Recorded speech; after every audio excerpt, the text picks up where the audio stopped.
Sun Homestead. Today we're going to make Tallow Shampoo bars. If you've ever read the back of your shampoo, it probably makes you quiver with all the chemicals that they put in there. No wonder our hair looks so terrible. What it's going to consist of is tallow from our Homestead beef, coconut oil, olive oil, lye, and I also put rosemary essential oils and evening primrose because both of those are good for your hair. We need to have a digital scale, and I have a calculator, which I'm going to show you why I use that, and then also our soap mold. This is a wooden box my husband built us, and we just line it with parchment paper. It's not exactly equal on the side, so we'll have some paper that's going to have marks on the bars, but we don't sell this. It's only for personal use, and it works excellent for us.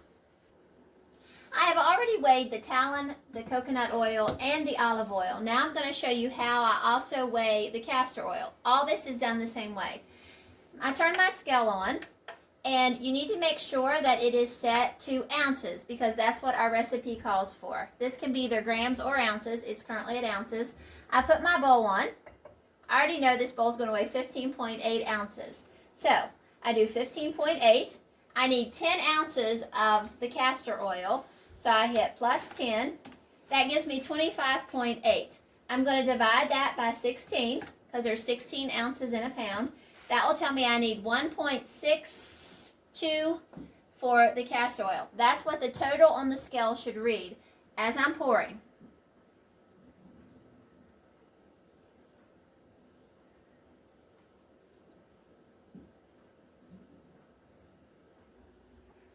We have our weight of the castor oil, so I'm going to go ahead and put it in with our other fats and oils. We're going to turn this on and heat it until it melts. Sometimes it won't be completely melted, and that's a good time to turn it off because we cannot have it over 100 degrees before we join it with our lye. The lye comes in one of these. You can get them at your local hardware store. We're going to mix that with some water, but I do that outside just for safety. If you happen to get any lye on your skin, white vinegar will automatically stop the burn. So that's a little tip you definitely want to remember. I have done that before. I do take precautions, but occasionally it happens. So white vinegar will stop the burn. So we're going to turn this on, and we're going to let it cook on low. You could also do this in a crock pot, but whatever instrument you may use, you want to make sure that you do it on low. Our oils that all combined have melted. Now we're going to go do our lye. Usually with normal soap, we would do the lye. It gets really hot. It would have to come down between 190 or 100, 110, always within 10 degrees. With this recipe, you automatically put the water with the lye. It's going to be very cloudy. It takes about 10 minutes and it's going to clear, and then we're going to join that with our oils by using the blender, it's stick blender, and we're going to join them together until they trace.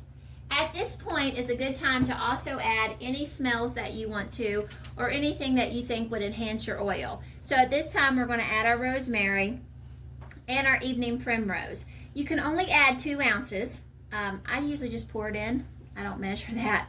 But if you've just started out, it would be a good idea to measure. Don't want to get too much because if you do, your oil will not trace. Your bars will not trace.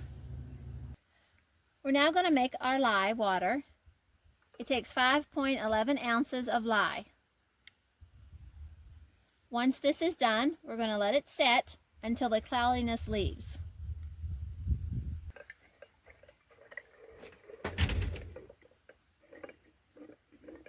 Our lye has become where it's not as cloudy as before. It set about 10 minutes. We're going to put our stick blender into our fat and oils. They're at 100 degrees. We slowly begin to add the lye water.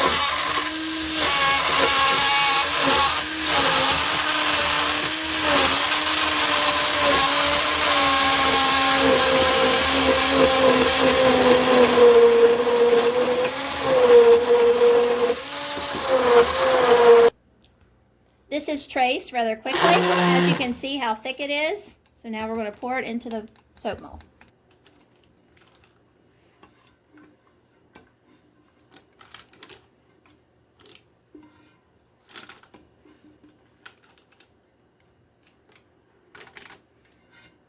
This will have to set for 24 hours before we take it out of our mold. Unlike regular soap bars, the Tallow Shampoo bars need to be kept with heat, so we wrap them with a towel. This morning we're going to unwrap them and cut them so they can cure for 4 weeks. With the shampoo Tallow bar, it's better if we put them in individual containers if you want a whole bar. We just do pieces, so we put it in a large mold, and then when we cut, they crumble, which makes it easier for all of us to use individual pieces.